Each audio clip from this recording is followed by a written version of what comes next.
오늘 설교 제목이 예수님이 이 땅에 오신 의미가 뭐냐, 이런 주제의 말씀으로 함께 은혜 충만한 시간이 되기를 바라겠습니다. 오늘날 많은 사람이 저마다의 이유를 가지고 예수님을 믿고 있습니다. 어떤 사람은 내 마음에 안정이 오니까 내가 예수를 믿어야 되겠다, 이런 사람도 있는 반면에 어떤 사람은 인류를 위한 헌신적이고 모범이 된 삶을 내가 배우기 위해서, 또 어떤 사람은 인생의 깊이를 더 하고자 하는 마음으로, 어떤 사람은 내가 건강 때문에, 어떤 사람 물질 때문에, 내가 애롭고 힘든 일 때문에 내가 예수를 만나야 되겠다, 이런 얘기를 많이 하는 걸 볼 수가 있는 것입니다. 저는 어떤 모든 이유가 전부 값지고 귀하다고 생각합니다. 어떤 이유든지 예수님과 자신을 연결하는 것은 아주 유익한 지혜이기 때문에 오늘 여러분이 받은 그 축복을 통해서 예수님과 잘 연결되어 가는 그런 은총을 우리 성탄을 통해서 임하기를 부탁합니다. 아마 예수님과 연결하면서 악한 삶을 사는 사람은 없을 것입니다. 그런데 이왕 예수님과 자신을 연결한다면 예수님이 이 땅에 오신 게 무엇을 의미하는지 알고 여러분 연결해야 되지 않을까, 이렇게 생각이 됩니다. 예수님이 어떤 모습으로 이 땅에 오셨는지, 예수님이 이 땅에 오신 의미가 무엇인지 정확하게 알고 예수님과 나 자신을 연결해야 될 줄로 저는 믿습니다. 그래야만 세상 사람들과는 다른 차별성이 우리에게 나타나게 될 줄로 믿습니다. 우리가 예수님을 나와 연결하는 것, 그저 세상 사람 수준에 머물러 있으면 곤란하다, 그 말이에요. 더욱더 본질을 제기해야 됩니다. 그래서 오늘 본문을 함께 읽었습니다. 오늘 본문은 예수 그리스도의 나심은 이러하니라, 이렇게 시작하고 있습니다. 오늘 주님께 예배하러 온 우리는 예수 그리스도의 나심을 소개하는 본문을 통해서 예수님 이 땅에 오신 의미가 무엇이고, 그리고 그런 예수를 믿는 것이 어떤 의미가 있는지 여러분 살펴보면서 은혜 받은 축복된 시간이 되기를 부탁합니다. 그러면 첫째로 예수님께서 처녀의 몸에서 나셨다는 사실을 알아야 되는 거예요. 이게 가장 기본입니다. 이게 믿어지지 않으면 우리 구원의 완성을 이룰 수가 없고 예수를 믿는 목적과 방법이 전혀 다르기 때문에 이 방법을 확실히 알아야 돼요. 예수는 처녀의 몸에서 나셨다. 할렐루야. 따라합시다. 예수는 처녀의 몸에서 나셨다. 아멘. 믿으시면 아멘. 그래서 예수 그리스도의 나심은 이러하니라, 이렇게 말씀했고, 이들은 어찌 보면 약혼한 사실 없어요. 말하자면 결혼한 사실이 없어요. 정혼한 사이, 약혼한 사이입니다. 약혼은 했지만은 아직 함께 동거하지 않았던 일을 말씀하고 있는 거예요. 그렇기 때문에 잠자리를 같이 안 했다. 그런데 마리아 몸에서 잉태된 징조가 나타난 것입니다. 임신이란 것은 신체적 변화가 나타나게 납니다. 그렇기 때문에 어느 누구도 여러분 이걸 숨길 수가 없어요. 마리아에게 이런 징후가 나타나는 것입니다. 마리아에게 잉태된 것이 마지막 자신은 물론이고, 마리아가 아직 요셉에게 얘기하지도 못했지만은 요셉도 알 수 없을 정도로 이런 징조가 나타나는 거예요. 그리고 그 결혼 전에 낳은, 말하면 자식이 잉태됐다면 당시의 유대 사회는 엄청난 파정이 일어나고 율법을 배반하는 큰 죄를 범하게 되는 것입니다. 요셉은 동거하지 이전이었는데 자신에 의해서 잉태된 것이 아님을 알았는데, 그래서 이를 율법대로 처리하고자 이런 마음도 먹었어요. 율법대로 처리하는 것은 바로 파혼을 의미하는 것입니다. 요셉은 율법대로 약혼 관계를 파기하고자 했습니다. 그래서 드러내지 않고 가만히 끌고자 했다고 이렇게 말씀하고 있어요. 19절의 말씀 보면 요셉이 의로운 사람이라 하는 것도 바로 이런 의미에서 말씀을 하고 있는 거죠. 어쨌든 요셉은 자신의 손에서 마리아가 보호받을 수 있도록 했지만 율법을 어기지 못하는 그로서는 파혼할 수밖에 없는 것이 아닌가, 이렇게 생각하는 겁니다. 여기서 알 수 있는 사실은 바로 요셉과 마리아가 동침하지 않았다는 사실이고, 즉 아기는 요셉에 의해서 잉태된 것이 아니라는 걸 우리에게 말씀해 준 걸 먼저 보게 되는 것입니다. 그럼 이제 남은 인간적인 가장 합리적인 잉태의 원인은 뭐냐? 바로 요셉이 아닌 다른 사람과의 관계를 통해서 아이가 잉태되지 않았겠나, 이렇게도 추론해 볼 수가 있는 것입니다. 그러나 여러분, 본문은 분명히 다르게 말합니다. 성경은 분명히 이걸 지지하지 않습니다. 누가복음을 보면 마리아 잉태를 알리는 천사 가브리엘에게 마리아가 대답하기를 나는 남자를 알지 못했는데 어찌 이런 일이 일어날 수가 있습니까? 이렇게 말했어요. 남자를 알지 못한다? 이 표현은 남자 동침하지 않았다는 것이죠. 남자의 동침한 적이 없는 자신에게 아기 잉태를 얘기하니 이해가 되지 않는 것입니다. 본문은 여기에 대해 두 가지로 분명히 말씀해 주고 있는 것입니다. 성경을 한번 찾아보겠습니다. 18절 시작. 예수 그리스도의 나심은 이러하니라. 마리아가 요셉과 약혼하고 동거하기 전에 성령으로 잉태된 것이 나타났다 하더니, 다시 말하면 성령으로 잉태됐다. 인간적인 방법의 이성이 아니라 성령으로 나타났다. 여러분, 성령과 이성은 다른 것입니다. 많은 이단들은 이성적으로 판단하지만 성경은 여러분 이성적이 아니라 성령으로 판단할 수 있어야 돼요. 오늘 마리아가 잉태된 것은 이성적으로 본다면 그 합당하지 못한 일이지만 성령으로 잉태했다고 성경은 분명히 말씀하고 있는 거예요. 성령은 무슨 말이냐? 신비적인 것입니다. 기상천외한 역사가 일어난 건 성령인 것입니다. 사람이 이해할 수 없는 것이 바로 성령. 그런데 성령을 이해하면, 성령을 알면 이 말씀을 우리가 기억하게 되고 이 말씀을 믿어진다, 그 말씀이에요. 그러니까 우리가 살아가면서 이성적 판단으로, 여러분 인간적인 인본적인 판단으로 신학을 생각하고 신학 공부를 해서는 안 되는 것입니다. 바로 성령의 능력을 통해서 기상천외한 역사가 어디서 일어나냐? 마리아 몸에서 일어난 줄 믿으시기 바랍니다. 초자연적인 현상이죠. 그리고 20절 한번 다시 봅니다. 시작. 내 아내 마리아 데려오기를 무서워하지 말라. 그에게 잉태된 자는 성령으로 된 것이라. 뭐라고 그랬죠? 성령으로 된 것이라. 이처럼 마리아 잉태는 인간에 의해서 이루어진 것이 아니라 바로 성령님의 역사심으로 인하여 이루어진 축복인 줄 믿으시기 바랍니다. 이걸 믿어야 되는 거예요. 이걸 믿어야 여러분 구원받는 거예요. 이미 고인 되신 하영조 목사님이 온누리교회 연예인교회를 섬길 때 여기에 구봉서 장로님이 큰 일을 하신 분이 바로 고인 되신 구봉서 장로님이. 그런데 그 후배 개그맨 김학래라는 분을 전도를 하려고 가서 요한복음 강의 시간에 앉혀놨더니 하필이면 그날 이 설교를 하는 겁니다. 마리아 몸에서 잉태된 아이가 바로 예수라고 말이, 예수라고. 김학래가 그걸 어떻게 믿냐고, 그걸 어떻게 믿냐고. 여러분 처음 교회 와서 그 말을 믿겠습니까? 내가 성령의 은혜를 입지 못하기 때문에 그 말을 믿지 못하는 게, 어찌 여러분 남자와 관계를 하지 않는 사람이 그 안에 몸에 아이를 잉태할 수 있겠냐고 말이요. 자꾸 따지니까 부모상은 하도 답답해서, 야 이놈아, 지금 남편도 믿는데 네가 왜 못 믿냐고 그러면, 여러분 믿으십시오. 할렐루야. 마리아 몸에 성령으로 잉태된 분이 예수인 줄 믿으시기 바랍니다. 두 번째 언급은 뭐냐?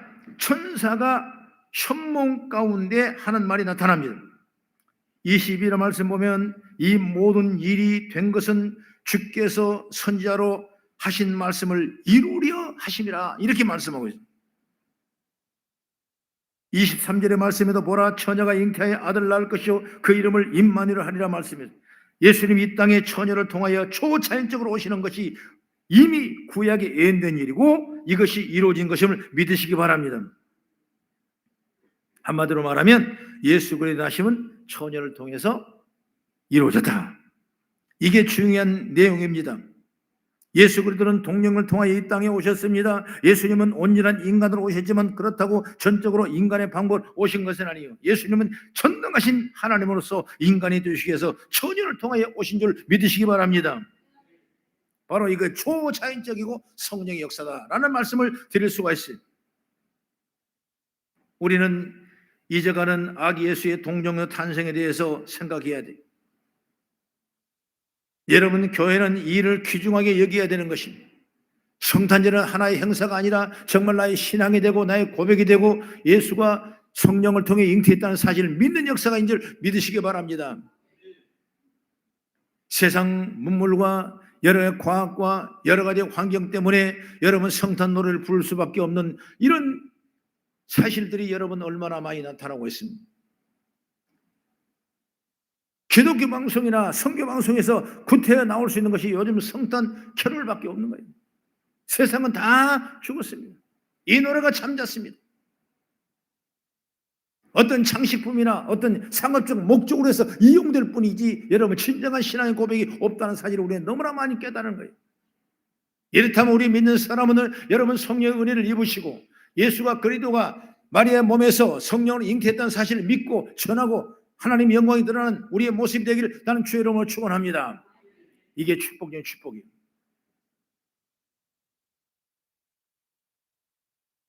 사도신경이 뭐라고 그랬습니까? 이는 성령으로 잉태하사 동정녀 마리아에게 나시고 그랬어요. 이것이 역사적인 사실이고 이것이 예수 그리스도가 이 땅에 인간으로 오신 전능하신 하나님, 전능하신 구원자라는 사실을 고백하는 내용인 줄 저는 믿습니다. 그래서 사도신경이 그렇게 중요한 거예요. 사도신경이 뭐냐? 예수가 태어나셔서 그리고 예수가 부활하시고 다시 오실 것까지를 얘기하는 신앙의 고백이 바로 사도신경의 고백이에요. 그렇기 때문에 중요한 거예요. 여러분 이단적인 교회는 사도신경 고백을 안 하는 교회가 있습니다. 난 잘못됐다고 생각하는 거예요. 사도신경 우리가 끊임없이 고백하고 그것이 우리의 신앙이 되고 믿음이 되어야 될 줄로 믿습니다. 다시 한번 말합니다. 마리아 몸에서 잉태된 예수는 성령을 통해 잉태한 줄 믿으시기 바랍니다. 믿음이란 것은 사실을 믿는 것입니다. 예수 그리스도는 우리에게 오신 전능하신 하나님, 이 땅에 있는 동안 그는 완전한 인가시며 동시에 완전한 하나님이었습니다. 그걸 믿고 지혜를 받는 우리가 되기를 축복합니다. 그 다음에 두 번째 뭐냐? 예수님이 자기 백성을 죄에서 구원하려 이 땅에 오셨다는 사실을 믿어야 되는 거예요. 천사가 현몽하여 마리아에게 잉태하기는 성령으로 잉태된 것이라는 점 밝히면서 마리아 데려오기를 주저하지 말라고 하시고 잉태된 아기의 이름까지 들려줍니다. 21절 말씀 보니까 한번 같이 볼까요? 시작. 아들을 낳으리니 그 이름을 예수로 하라. 이는 그가 자기 백성을 그들의 죄에서 구원할 자이심이라 하니라. 예수 그리스도께서 이 땅에 나타나시기 전에 그리스도의 삶에 대해서 이미 말씀하고 있어요. 그는 구원자로 오신다고 약속을 했고 그가 걸어갈 길은 바로 자기 백성을 죄에서 구원할 것이라는 말씀을 분명히 여러분 하고 있는 것입니다. 어느 시대를 막론하고 사람들이 생각하지 못하는 것 중에 하나가 뭐냐? 자신들을 구원받아야 할 죄인이라는 사실을 생각하지 못한다고 그래요. 문명이 급속도로 발달합니다. 현대 사회에 이런 모습이 더욱 강화됩니다. 제4차 산업혁명 시대가 되면서 사람들은 크게 두 부류로 분리됩니다. 한 부류는 기술력으로 변화되는 시대 속에서 자신의 입지를 굳건히 세워가면서 자본을 가지고 있는 넉넉하고 당당한 사람, 이런 사람이 지위가 강화되는 과정이 있다는 사실을 한 부류가 있고, 이들은 발달된 메커니즘 속에서 여전히 탄탄한 삶을 유지하고 있습니다. 그런 다른 한 부류는 뭐냐? 기술력이나 자본력이 없는 사람들, 이들은 사실 점점 도태되는 삶을 살게 됩니다. 여러분 단순 노동이지만 그 노동 자체도 이제 점점 로봇에게 밀려납니다. 그래서 이 두 부류는 완전히 확연히 구분되어 있어요. 그리고 그 간격을 결코 넘겨들거나 좁힐 수 없다는 것입니다. 그렇다 보니 기술력이나 자본을 가진 소수는 자신들의 우월하고 확고한 지위를 탄탄하게 구원의 필요성을 느끼지 못하게 되고, 노력만 있는 사람들은 점점 로봇에게 밀려서 아무 열악한 상황에 놓이게 되니 이제 소망을 잃어버리고, 다시 말하면 구원받을 소망도 잃어버린 그 두 부류로 정해졌다는 겁니다. 이런 시대에 정말 깨달아야 할 것이 있다면 인간은 모두 죄인한 사실을 믿으시기 바랍니다. 가진 것이 탄탄해도 그 사람은 세상에 바랄 것 없는 자들이라도 그 자신은 죄인이라는 사실을 알아야 되는 것입니다. 죄인이라는 사실을 알았다면 이제 그들에게 받을 축복은 뭐냐? 바로 구원을 받아야 되는 것입니다. 여러분, 죄가 없다면 구원받을 일이 없죠. 죄가 있기 때문에 여러분 구원받는 거예요. 모든 사람은 다 죄인이라고 말씀했어요. 그렇기 때문에 누구든지 다 죄 속에서 구원받고 의인의 삶을 살아가야 될 줄을 믿으시기 바랍니다. 여러분, 황폐한 삶으로 내쫓기다가 보니 소망을 잃어버린 자들도 죄에서 구원받으면 하나님의 자녀가 되고 하나님 나라의 백성으로 당당히 살아가야 된다는 것을, 구원받아야 한다는 사실을 생각할 수 있어야 되는 줄 믿으시기 바랍니다. 많은 사람이 이 소망을 잃어버린 거예요. 이 꿈을 잃어버린 거예요. 그래서 나는 해봐도 안 돼. 나는 이렇게 살 거야.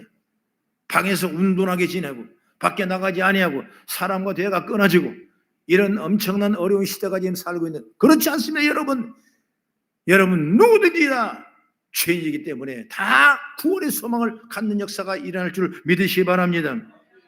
전쟁의 어려움을 당하는 세계에 얼마나 많은 사람이 힘들어하고 있습니다. 지금 우리가 그립고 원했던 적과 꿀이 가나안 땅이 폐허가 되고 전쟁 속에 기근 속에 엄청난 고통을 당하고 있는 것입니다. 여기도 여러분 구원의 축복이 있어야 될 줄로 믿으시기 바랍니다. 바로 예수 그리스도의 나타나심은 이런 일을 이루기 위함인 일로 저는 믿습니다. 예수의 이름은 자기 백성을 그들의 죄에서 구원하실 자라 그랬습니다. 그 이름 그대로 예수님을 전능하신 죄 없으신 하나님으로 자기 백성을 죄를 대신 짊어지고 십자가를 지셨습니다. 그렇게 우리 예수 그리스도는 십자가의 대속으로 죄 사함 없는 것입니다. 할렐루야. 그렇기 때문에 구원받은 거예요.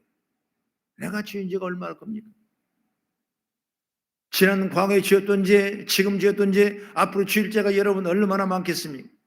그러나 여러분 그 죄를 위해서 예수님은 친히 당신이 십자가에 짊어지시고 피 흘리시고 채찍에 맞으심으로 죽기까지 우리의 죄를 다 당신이 대속하셨어요. 여러분 죄의 삭선 뭐냐? 성경은 사망이라고 그랬습니다. 죄의 삭선 우리가 사법적으로 표현할 때 사형이라 그 말이에요. 사형. 저와 여러분의 사형받아야 마땅할 사람이었어요. 그럼에도 불구하고 예수님께서는 내가 받을 사형을 당신이 대신 받으신 거예요. 그리고 우리가 죄 없다고 인정하신 거예요. 이걸 믿으시면 여러분 아멘 하십시오. 그래야 내가 구원의 소망이 넘쳐나게 될 줄로 믿습니다. 어려워도 여러분 소망이 있어야 되는 거예요. 내가 많고 여유롭고 넉넉하고 내가 지식에 박하더라도 여러분 내가 죄인이라는 사실을 깨달았을 때 또 새로운 천국의 소망을 얻게 될 줄로 믿으시기 바랍니다. 그렇기 때문에 누구든지 다 여러분 죄인 알고 그 죄를 위해서 예수 그리스도가 이 땅에 오신 거예요. 우리가 너무나 감사하지 않습니까? 특별한 대우를 받고 있지 않습니까? 너무나 귀한 일을 주님이 하시지 않습니까? 오늘 그 성탄의 축복이 우리 가운데 큰 영광과 존귀한 능력으로 최고의 역사가 있기를 나는 주의 이름으로 축원합니다. 예수님이 이 땅에 오지 않으셨다면 우리는 죄에서 구원받을 수가 없습니다. 주님께서 오시지 않았다면 구원받뿐 아니라 아무리 많은 것을 이뤘다 할지라도 영원한 지옥 형벌에 떨어질 수밖에 없는 것입니다. 그런데 예수님이 그 십자가를 지심으로 우리에게 죄사함 곧 구원을 이루어 주셨습니다. 우리는 이 예수를 믿는 줄 믿으시길 바랍니다. 할렐루야. 마지막 세 번째, 우린 임마누엘 하시는 예수님을 보게 된 줄로 믿습니다.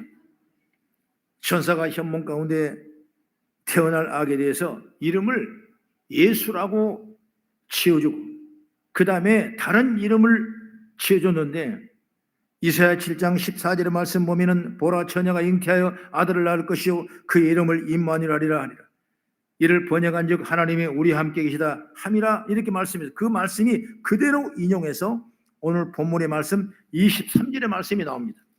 23절 우리 같이 한번 읽어보겠습니다. 시작. 보라 처녀가 잉태하여 아들을 낳을 것이요 그의 이름은 임마누엘이라 하리라 하셨으니 이를 번역한즉 하나님이 우리와 함께 계신다 함이라.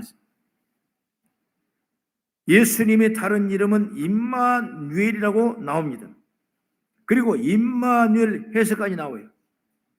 임마누가 뭐냐? 우리와 함께.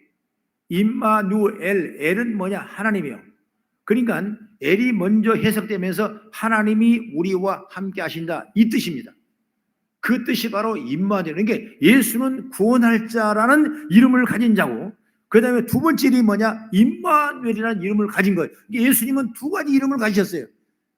우리를 구원하시고 또한 우리를 영원히 함께 하시기를 위해서 예수님이 이 땅에 오신 줄 믿으시기를 축복합니다.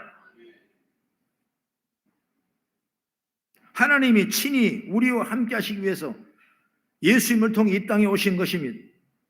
물론 공생의 당시에 몸으로 친히 제자들과 함께 하셨습니다. 부활하신 후 승천하시며 다른 방법으로 함께 하실 걸 약속했고 성령을 보내셔서, 그래서 보혜사 성령을 보내서 우리와 함께 하신다고 약속했어요. 그 약속대로 오순절날 성령의 강림이 이르렀고 성령님은 우리와 함께 지금 역사한 줄 믿으시기 바랍니다. 그러므로는 항상 성령을 인정하고 환영하고 의지하고 모셔드리는 성령파의 성도가 되기를 죄로 축원합니다. 지식적으로 알아가지고 이성적으로 알아서 여러분 내가 구원받은 믿음이 아니라 오직 성령의 능력을 통해서 우리가 구원받은 믿음의 백성을 확실히 믿는 죄가 열리기를 축복합니다. 종교개혁 시대에 성찬 논쟁이 불릴 듯 일어났습니다. 목사 고시도 이 시험은 꼭 통과를 해야 됩니다.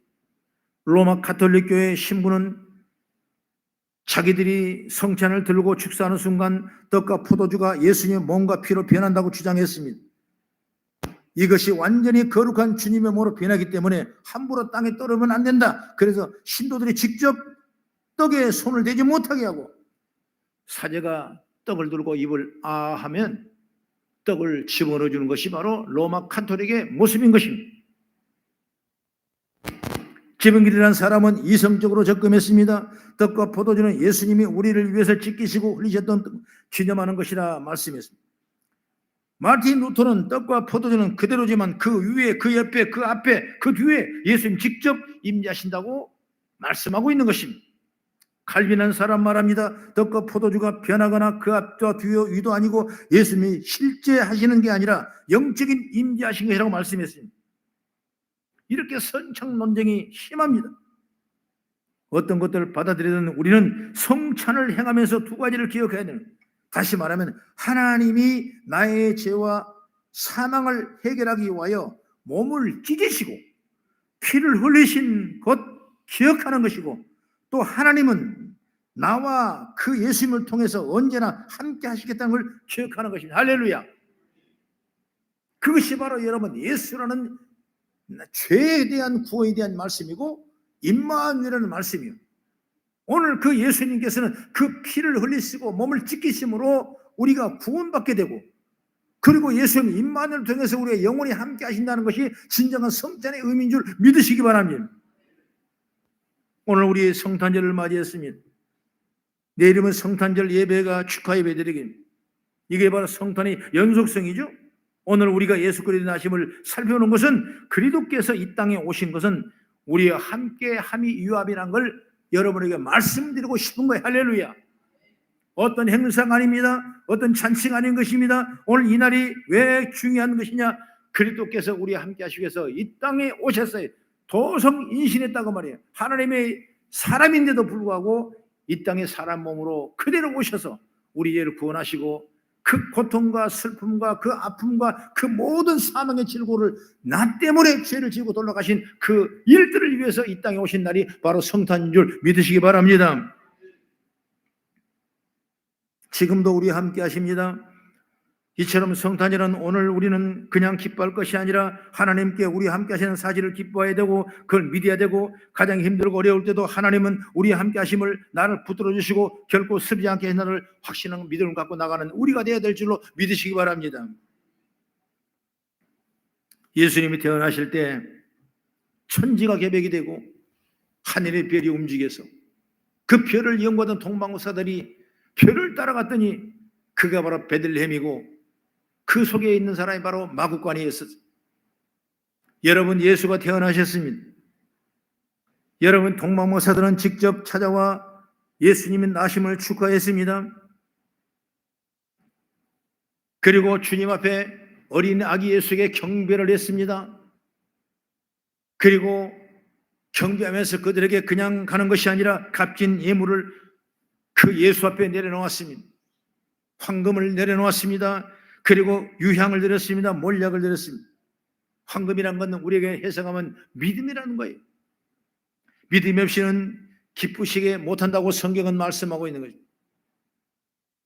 여러분, 유향은 뭐냐? 기도입니다.